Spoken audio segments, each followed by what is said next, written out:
Hello everybody, welcome to Fix Your Slice Now. Our program tonight is going to show you what causes a slice. We're also going to show you some examples of some swing movements to fix your slice.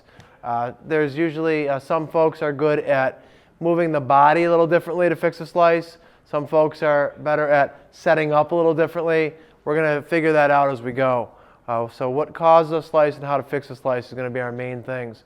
We'll give you some data utilizing TrackMan here.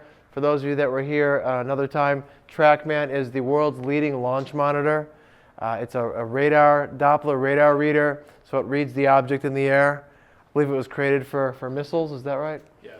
So, so golfers are far more important than missiles, so we figured out how we're going to adapt the technology to us. So we will use TrackMan to show you some things, but ultimately we're also going to give you some ways to fix that slice, which is real important. There's a lot of myths out there as to what causes a slice and how to fix it. Sometimes it's exactly backwards. So we're going to address that today. So just by a show of hands, who is a professed slicer? Everybody here, pretty much. Good. So we're going to talk about how to fix that. I'm going to define a couple terms here today to make life a little easier. Kevin, could I trouble you for that magnetic rod that sticks on the club, please? That'd be great. So a club, this is the club face, as we all know. Thank you, sir. This helps us see a little bit better. At impact, a club face can be open or rightward pointing, either way you want to say it, meaning it's pointing out to the right. It can be closed or leftward pointing, and it can be what we call square or straight. You can hit a slice. A slice is defined as a shot that goes out and curves to the right. You can hit a slice from any of those positions. Most people think a slice, it has to be an open club face. Most people think, some people know you can actually hit a slice from a square club face, but you could actually hit a slice with a closed club face. So for those of you that are trying to take your club face and point it well to the left at address, that has the potential to exaggerate your slice. I'll get into the details in a minute. So that's why it's not so easy to just, I'm going to do this with it and be okay. There's different reasons for why a slice occurs. But ultimately, a slice occurs, or a rightward shot occurs, when the club face is, and we're assuming a right-handed golfer here. I know we want to muddy this up by being lefties. A slice occurs when the club face is more open than the path of your swing. Okay, so I'll show this. It's a little easier to show it than say it. If I have a swing coming into the ball, this is going to represent the path of my swing. So the club head travels in space and makes a path. The path could be like a loop. The path could be the opposite way. If that club is traveling at impact that way, that's called an outside-in path. Okay, it's coming from the outside in. If the path is coming from this way, it's called an inside-out path. Everybody see that? Okay. Inside's close to you, outside's away from you. That defines the path. Whenever the face is more to the right than the path, the ball is going to the right. So I can have a path that is, let's call it 0. It's right at the target. Can everybody see that that stick is pointed at the target, the flag? If my face is anything to the right of 0, the ball is going to the right. Okay, can you see where the face is more to the right than the path? Does that make sense, everybody? Okay. If my path is moving that way, anytime my face is to the right of the path, the ball is going to the right. So that means that, let's say that this path is going, representing 10 to the left, a factor of 10 to the left, 10 degrees, even though I know it's like 30. Okay? 10 to the left. If my face is 9 degrees to the left, my ball is going to go to the right. If my face is 8, 7, 6, 5, it's still going to the right. The more the face is open relative to the swing path, that's what causes a slice, or a rightward shot, I should say. Is that okay, at least for now?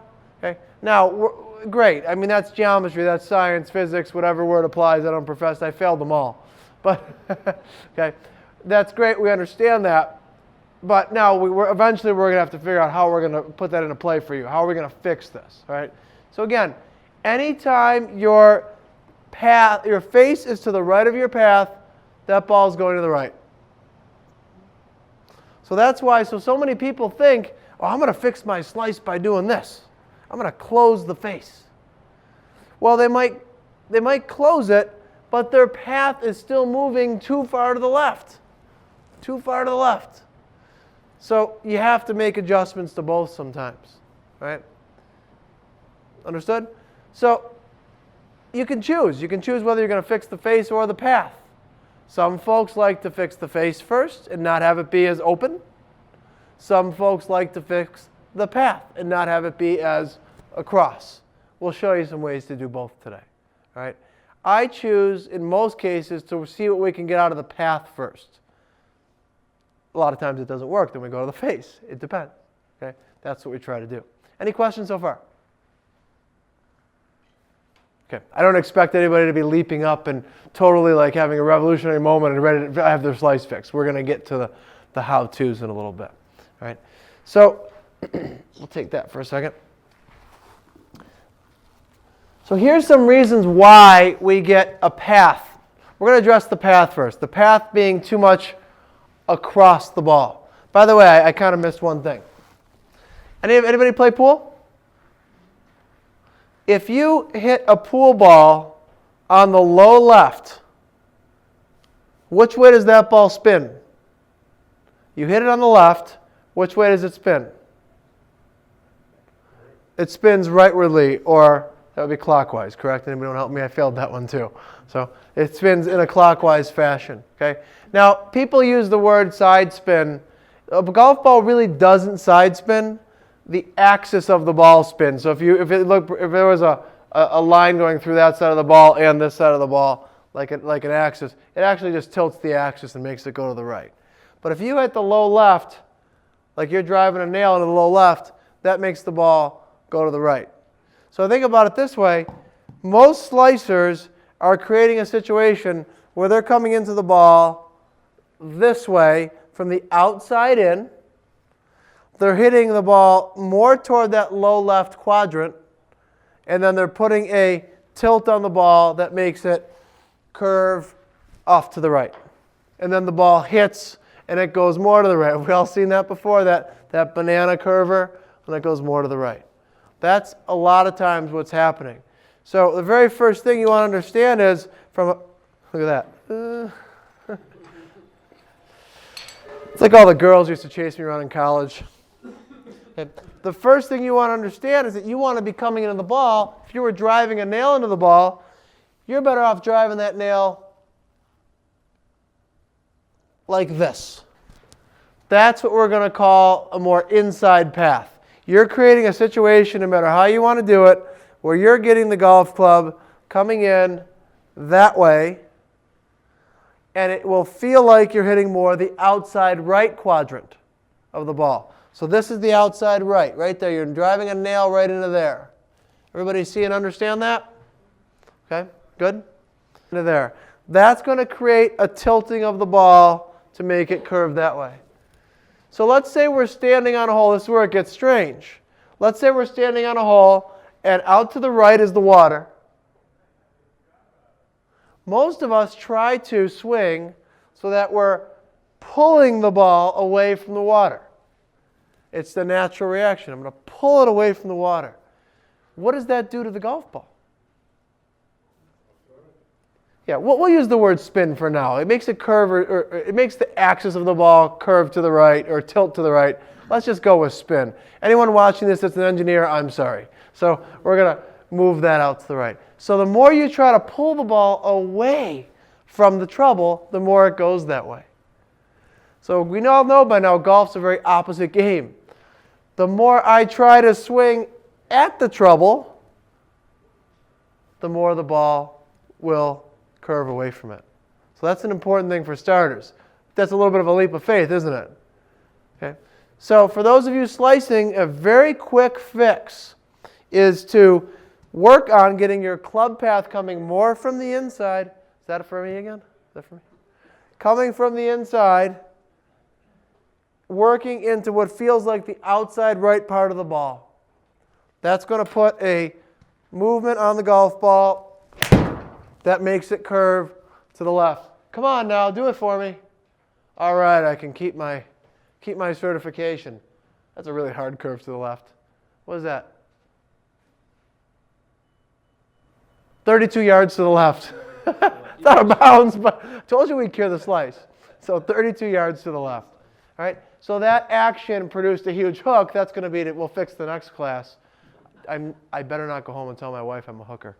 So anyway, so that's a way you fix it. So now I created a situation there where my club came 10 degrees from the inside. Remember, 0 was straight to the target. So 10 degrees from the inside. So for those of you that like a clock analogy, pretend that 12 is out there, 6 is here, and then 3's out there and 9's behind me. I came in from like a 7:30 and swung more out toward like a 1:30. Okay? I swung out to the pond. For those of you that like more of a movement perspective, the club almost hit my right leg. It almost came in here, as opposed to the slicer is going to have the club usually more out here. Okay? Not always, but usually. Does that make sense? All right, so we have a path that's in here as opposed to a path that's out here. That's how you adjust the path. Any questions so far? So that's from a swing perspective. Now, what a lot of people do, and this is how you go about fixing it in pieces. What a lot of people do is they get the old 7-iron out, or whatever club they choose, and they start making big old huge swings at first. I strongly discourage that. Get it right from hip high to impact. Learn how to get it right here first. Swing that golf club in through here a few times. Have it touch your leg. Feel like you have a holster on your leg and you're trying to connect that golf club to a holster. Or if you're wearing a nice light colored pair of pants, you're going to get your pants dirty because the grip keeps hitting it and your hands keep hitting it. Do that first. I'd rather see you miss, feeling like you're almost 2 in here. You need to establish an inside path. It's very helpful. So practice this for a while. Even if you just do this, connect to your leg, connect to your leg, connect to your leg. Then when you're ready to hit one, you just kind of put it into play and hit one. Again, that wasn't a real big swing, but it gets the job done. It's curving gently to the left. Now I'm starting to get a little closer to my target. But I have to show myself I can do that. And for you folks that are slicers, overdo it. Let's hit that ball. The first one I hit was, 32 yards to the left, we said? Hit it 32 yards to the left. That's great. Do a dance. That's exciting. You want to overdo it at first. All right? And then you can always dial it back. I've seen almost nobody ever go from slicing the ball to hitting a hook, and then all of a sudden they're like, what do I do now? It usually just kind of balances out. Think of a seesaw. You're this way, and we want you to feel like you're this way for a while, and then usually it evens out.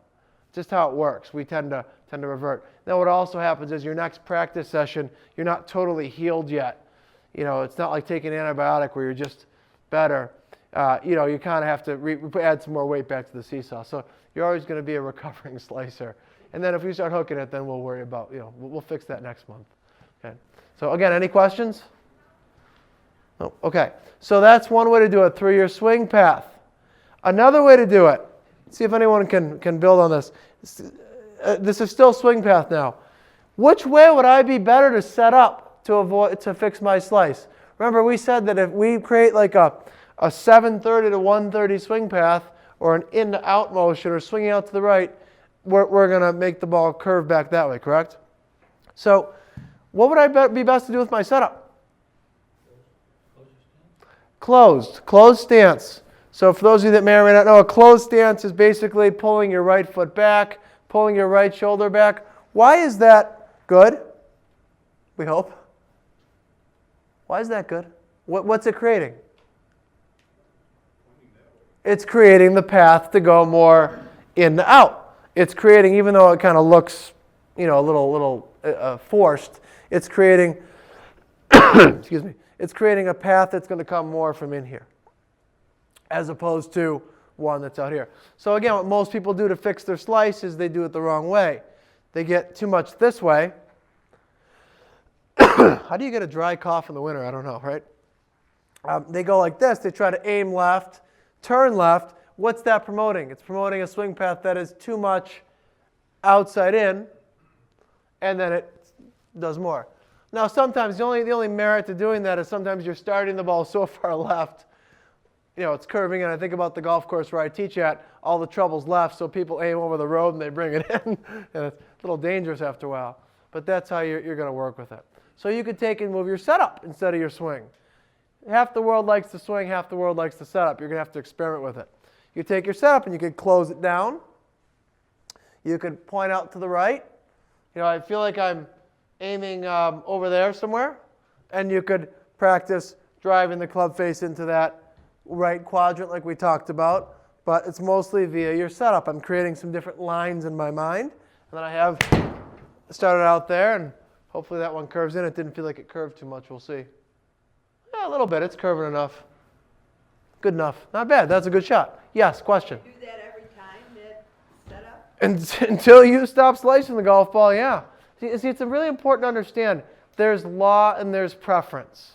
Okay, we've heard this before at different times, but law and preference. Law is science. This is a law. Gravity. That's a law. Till somebody tells me differently, it's going to work every time. So we know that if I drop an object, it's going to fall into my hand. Okay, that's law. In golf, law is the more I swing, that in to out path, the more the ball curves to the left. The more I swing out to in path, the more the ball curves to the right. That's a law. Preference is how you go about making that law work for you.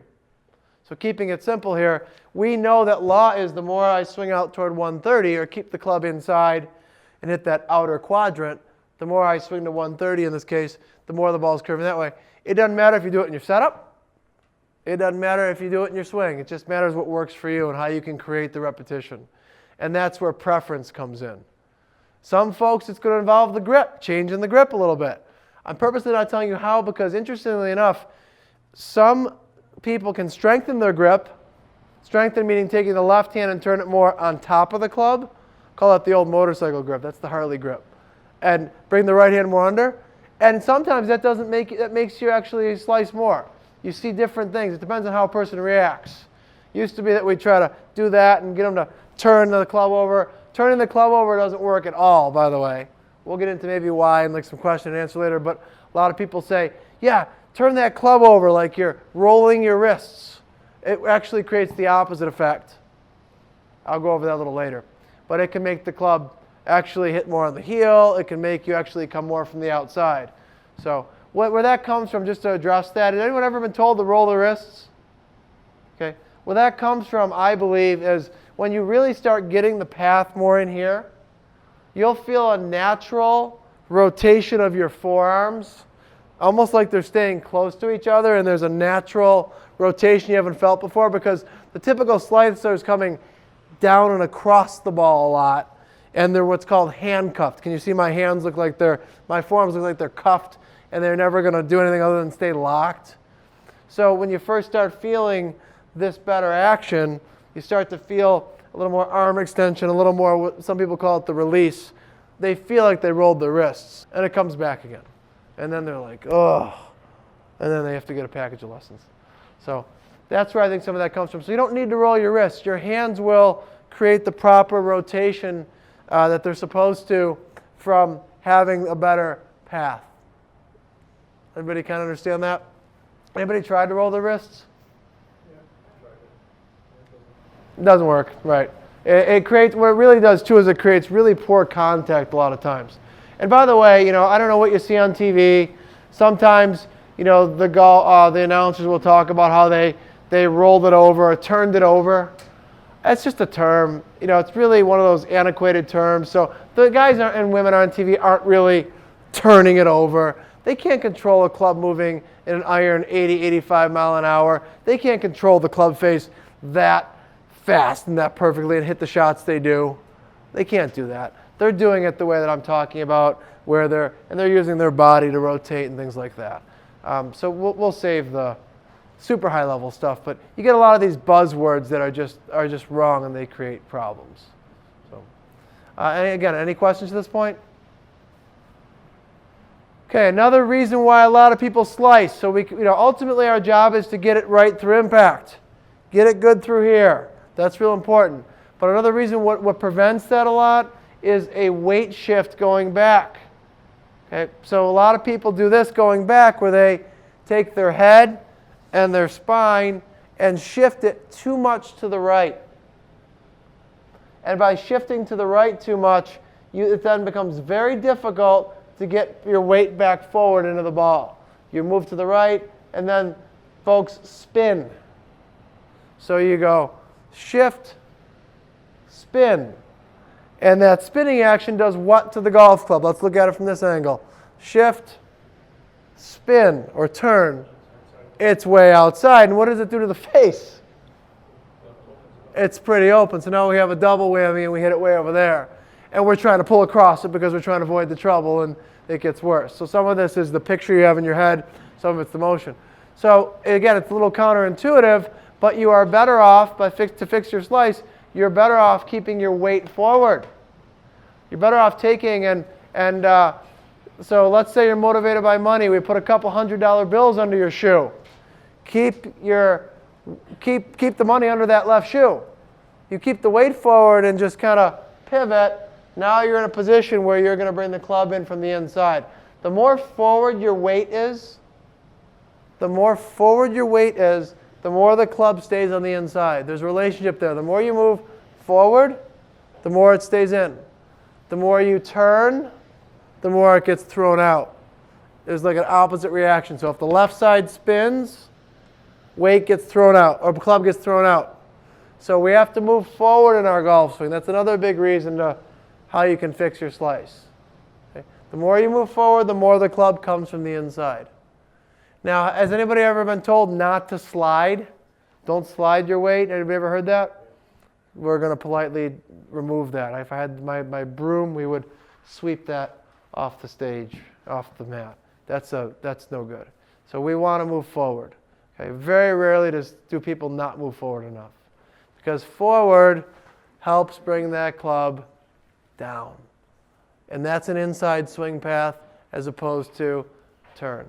And I said this last month, but I think it's one of those things you can't hear enough. The announcers on TV drive me batty, some of them, because they show you, I remember recently, well, it couldn't have been too recent because he's been away from the game, but Dustin Johnson was a very noted power hitter. And he does play with a little bit of a closed club face and stuff, or a little bit of a flexed wrist. But he was saying, watch how Dustin Johnson has two cheeks showing at impact. And for all you amateurs at home, cheeks back here, all you amateurs at home, turn those cheeks, get them turning, clear those hips. What they're not telling you, though, and they're always failing to tell you, is that he, in this case, is moving forward first.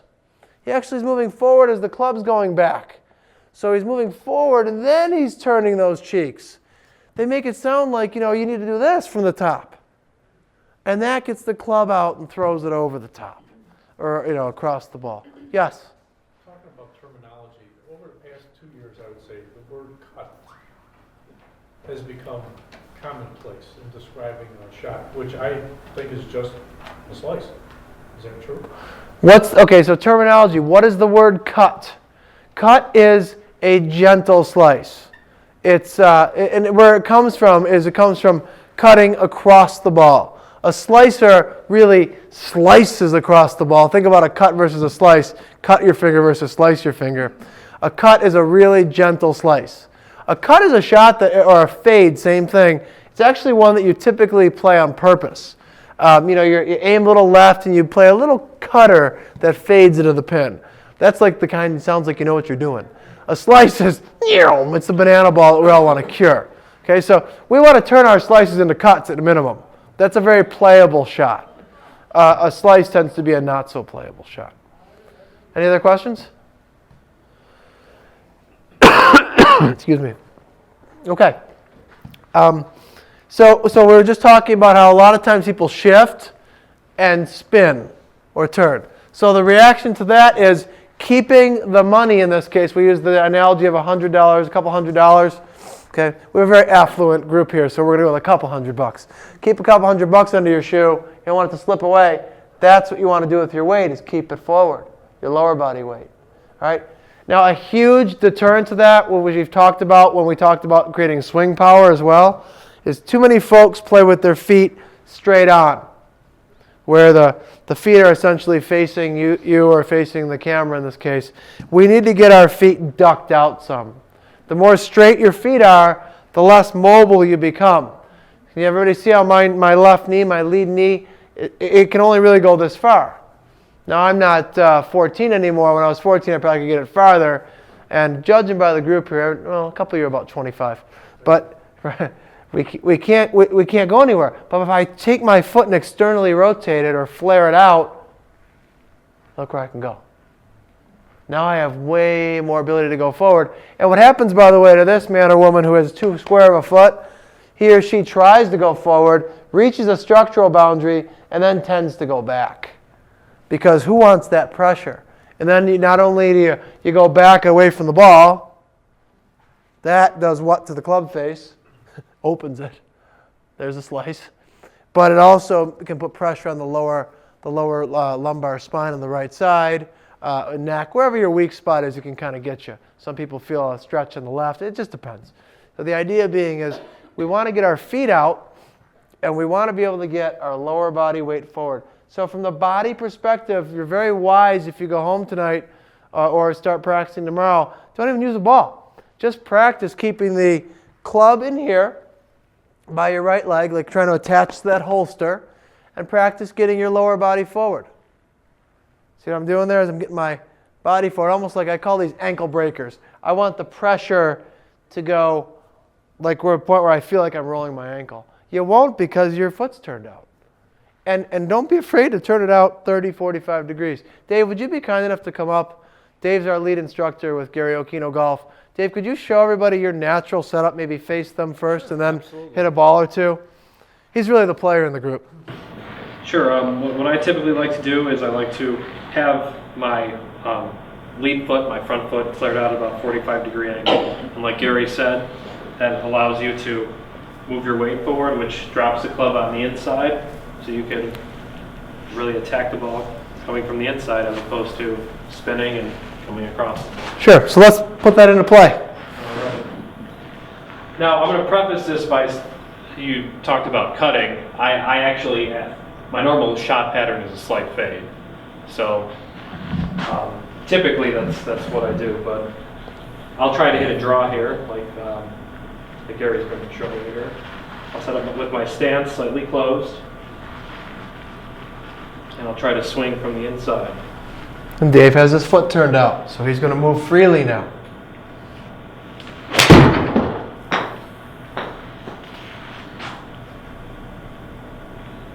Oh. Beautiful shot. So Dave's ball started a little right of the target, and it curved back. He actually had the ball starts synonymous with the club face. So Dave's club face was actually a little rightward pointing at impact, but it wasn't as right as his path. So in numbers terms there, his club was, Path was 4.2. his path was 4 degrees to the right, and his club was right around 0. And that made a little bit, it was about 0.5 open. Rightward pointing, and then the path was more than that. All right, so that goes back to our scientific look at that. So the face was slightly right, the path was more to the right. Whereas most slicers have a path that's left of the face. Too much left. So that path becomes very important. That's why I choose to tackle the path first, because A lot of times the path helps the face. That's my personal preference. There are plenty that go the other way, and it's not always the way. It's just one of those things you have to play with, right? So I can't profess to have the magic slice fix formula. I just have the information and some ways to go about it. Questions on what Dave just showed you, or anything you might have perceived or seen? A lot of times we see something and we don't know if it's a law or a preference, so bring it up. No? No question. Yes. I have those black marks on my shorts all the time. Thought it was the T's in my pocket, took T's out and they were still there. Yet I'll still have a tendency to either fade or slice the ball.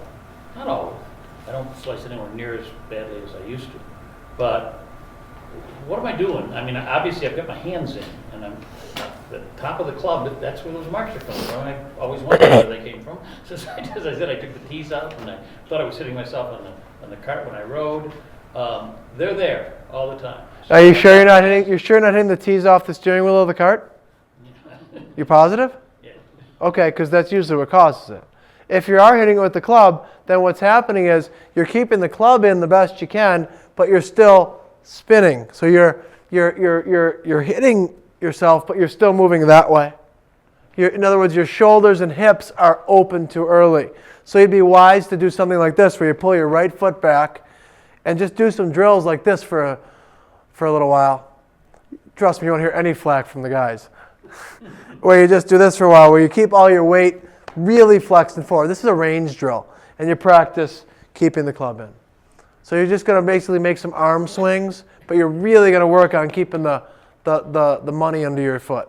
And I would suggest that the money for you would be more on your toes in your feeling, or the ball of your foot or your toes, and you won't go to your heel for a while. Does that make sense? So you still must have some spinning going on like that. And see how my shoulder, even though I'm catching my pocket here, I'm still open. Yeah. So that can still happen.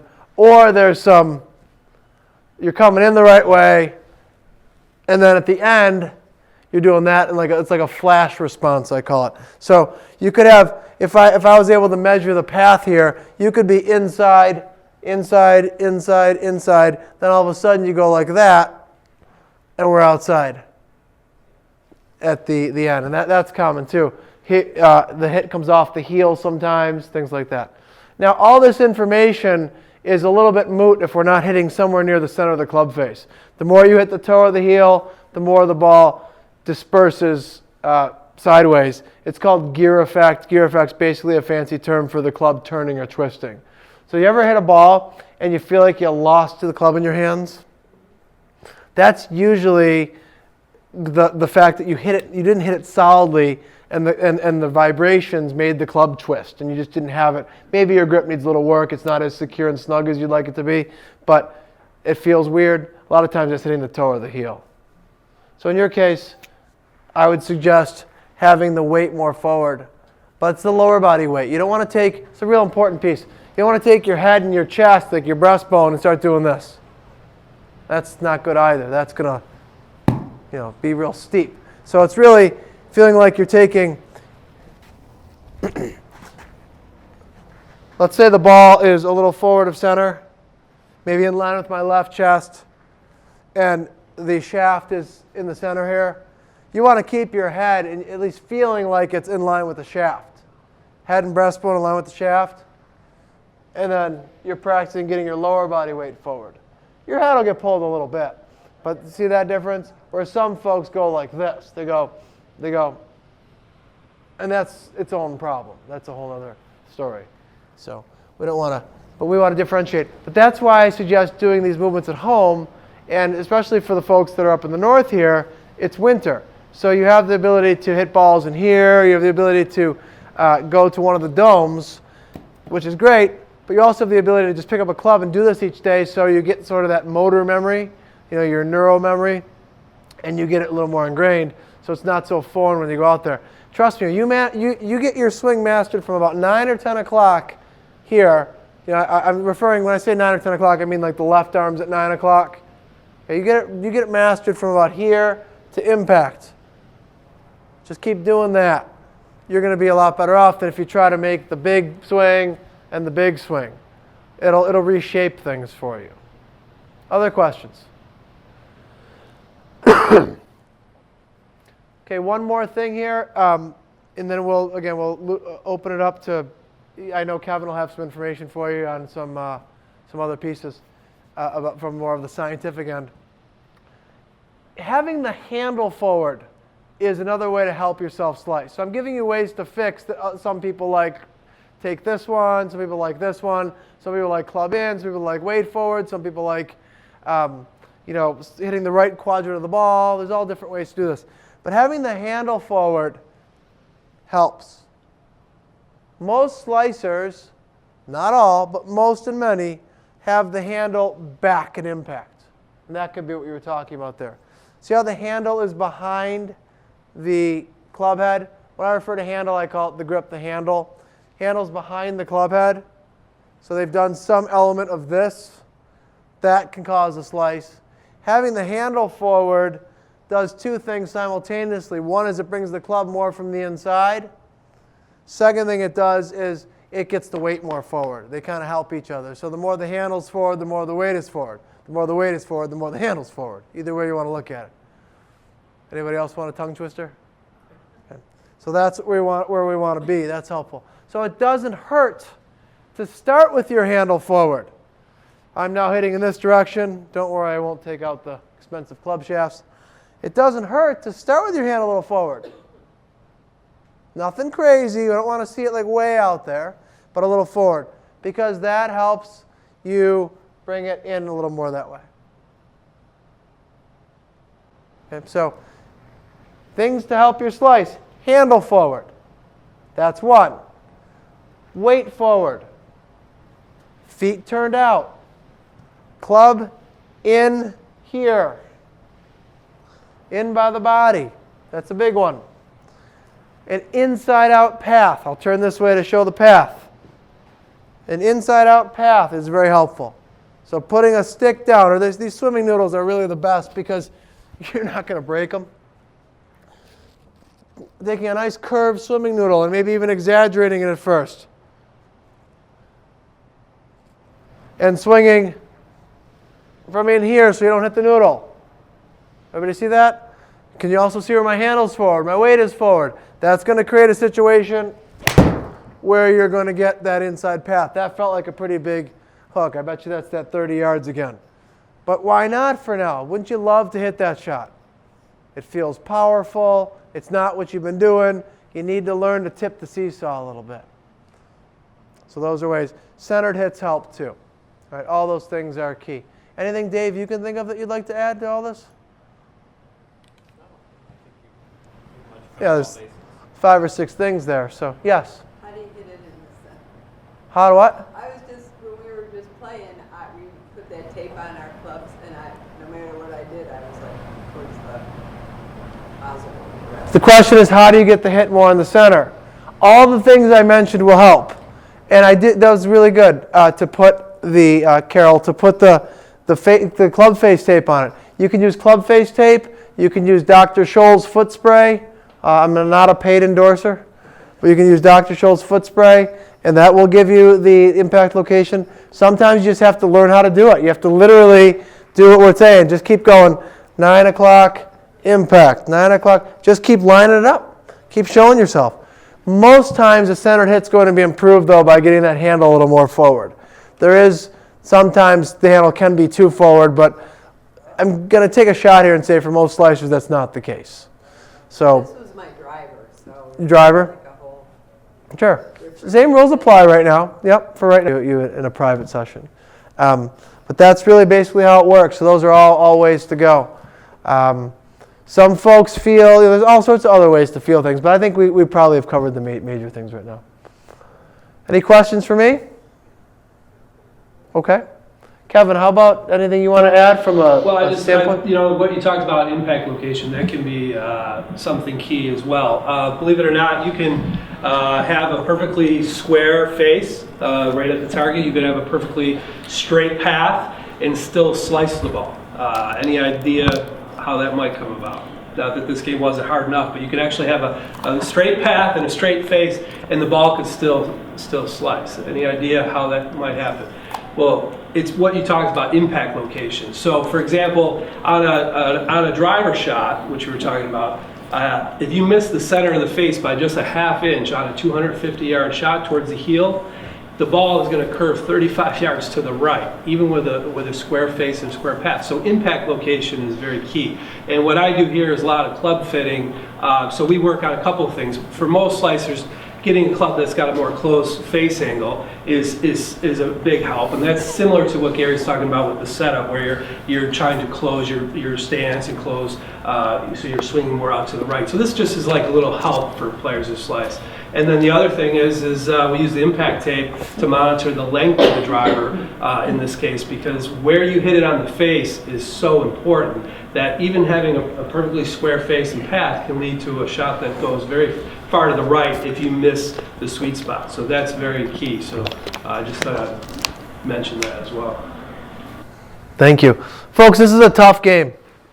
And the men and women that play it at the highest levels are incredible. They're impressive. Absolutely incredible. I'll give you an example. Dave has a course record of 63 locally. Plenty of rounds in the 60s. Won 6 or 7 college tournaments, right? Won some amateur tournaments around here. Played in the Porter Cup 3 or 4 times. And is unable to make it to that highest level. Incredible. Control of the club face, control of the path, repetition, control of their heart rate. It's a hard game. We want to get, and they feel the same way, we want to get trends in the right direction. But getting trends in the right direction means, if you have 10 swings, let's get 8 or 9 of them coming from a better place. If you have 10 swings, let's get the weight forward, more often, 8 or 9 times. You're never going to be perfect. You're never going to have it all mastered. Even at the elite levels, they don't, even though they look like it. And I would take every one of their shots. But it's a tough game. So if you can take away a couple things from today, I would suggest working on hitting the center of the face more with that you get the foot spray, get some location on the, or some face tape for location. I'd recommend adopting 1 or 2 of these thoughts. But again, small. 9 o'clock impact, 9 o'clock impact, 9 o'clock impact, 10 o'clock impact, somewhere in there. And learn to create the right action before you add speed to it. And all you need to know, that's why I teach you at first what I would call the impact of it, all that fancy stuff about the face being open to the path and outside in and inside out. You need to know that stuff, because you need to know that until that ball's doing what you want it to do, you need more of the said thought. So until that ball's curving or hooking, you need the path more in or the face more closed. You need to have that relationship improved. And in the case of the curvature of the ball, it's really the path of the club. So it needs to be more in, more in. So sometimes I'll have folks in sessions where we'll do it in here, and I'll say, all right, even though you're trying to hit that ball straight, feel like your club's coming in from back here. Feel like it's coming in from behind you. So even though we're trying to hit here, feel like you're sticking it behind you or in your pocket. Until the ball's doing what we want, it's not enough of the adjustment. And sometimes it feels like a triple adjustment. So that's why it's important to know the science, or at least some of it. Handle forward, weight forward, club inside, center of the face, hitting that right quadrant. Those things are important, because you may think you're doing enough of it and you're still not. And then naturally we're here for private instruction. For those of you that don't know, Dave's our lead instructor here, so the 2 of us are a team now. And Dave's here as well to help. And that's what we do.